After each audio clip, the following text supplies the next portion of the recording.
Welcome to the video. In this video I want to show you one of my new favourite little quadcopters to give to beginners or to more experienced pilots who want to practice indoor flying, particularly things like nosing, hovering and those things as well. Now historically we've always gone for things like this Hubsan.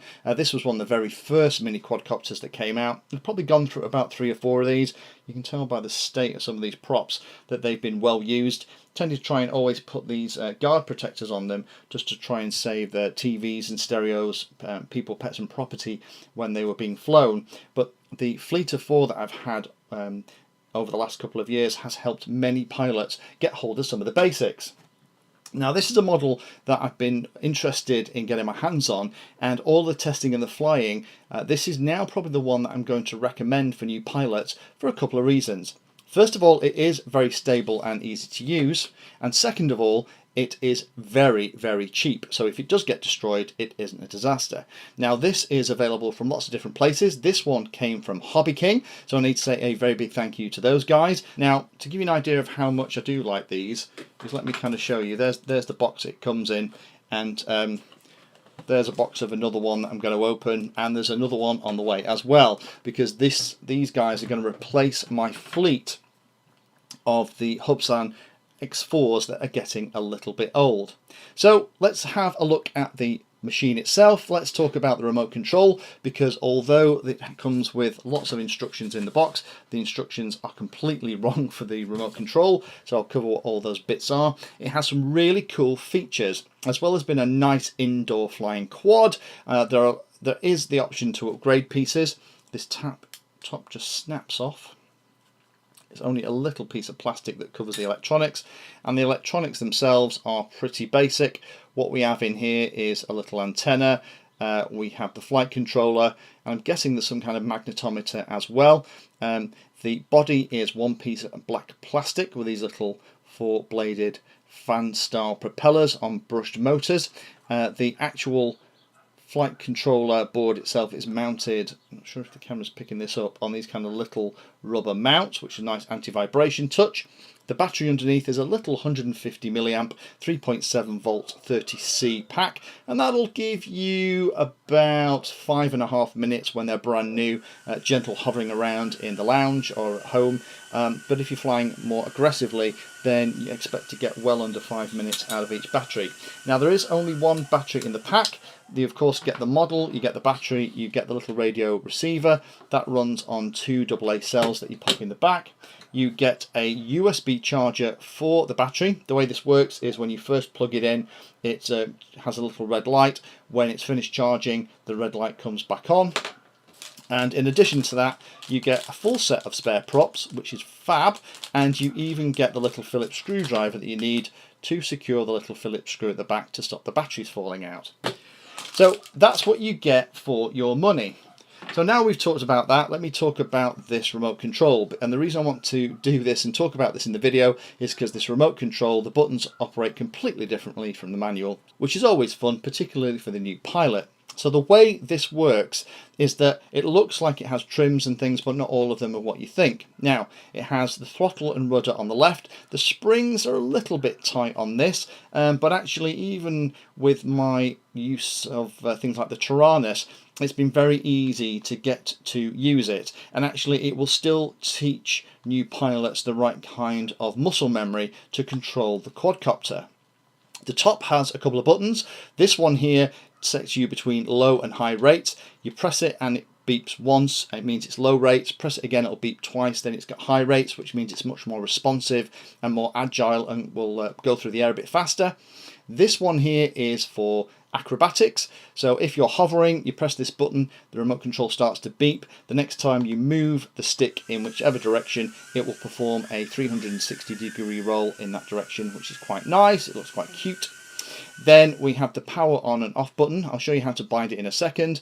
Then we have the trim tabs for the elevator and the aileron. That's the one for the elevator, that's the one for the aileron, so it's right and left clicks just like you would. So if it's drifting in a particular direction, you can just take care of that by clicking on these trims.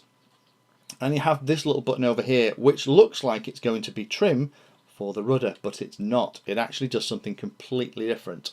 The lower side, the right hand side of this control actually takes it between normal mode and headless mode, which it means that irrespective of how it's flying, it will still respond to the stick as though it was tail in. And then the other side of the button is kind of an auto home feature. That's a slightly grand way of putting it, but if you press that button, it will fly back towards where it was taken off from, roughly, at a pretty quick turn of speed, so you need to be prepared for that.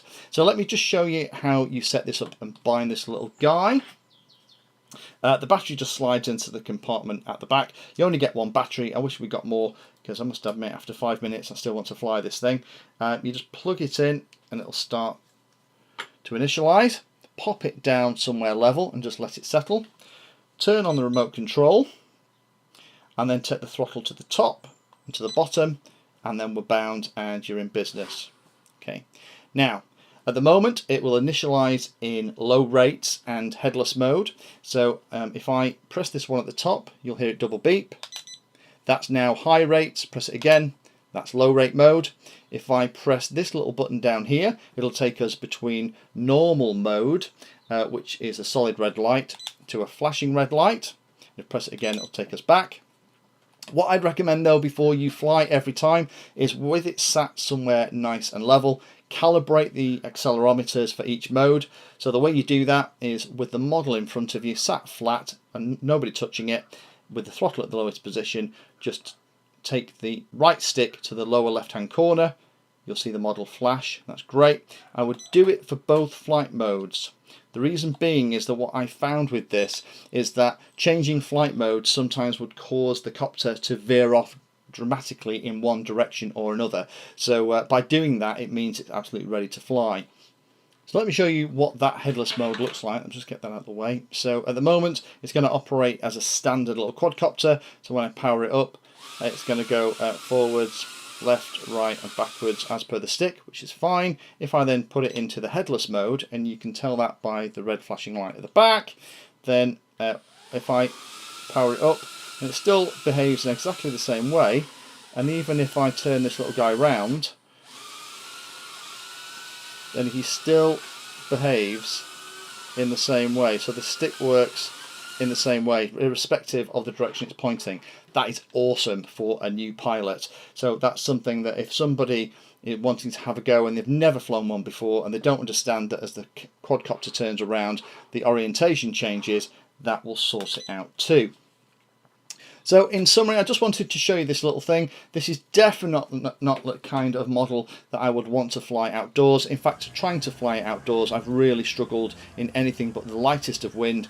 Indoors, it is a shed load of fun. It's also just about powerful enough that if you pop the canopy off, I've seen lots of people adding a little FPV camera, similar to the kind of thing that we had in one of our other review videos, where what you can do is, by using a little bit of foam pad, is mount an FPV camera on top and have a little indoor camera ship as well, which, considering this little guy is so cheap, is absolutely amazing.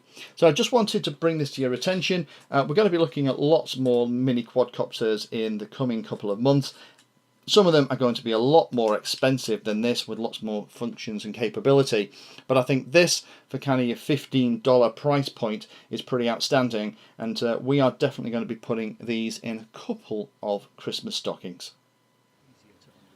Thank you for taking the time to watch that video. There are lots of other videos on the channel and they're carefully ordered into playlists, so you may find that there are other videos on this same subject that you can go and watch. So I would recommend going into the playlist area of Painless360 YouTube channel and looking around and seeing what there is. You never know what you might find.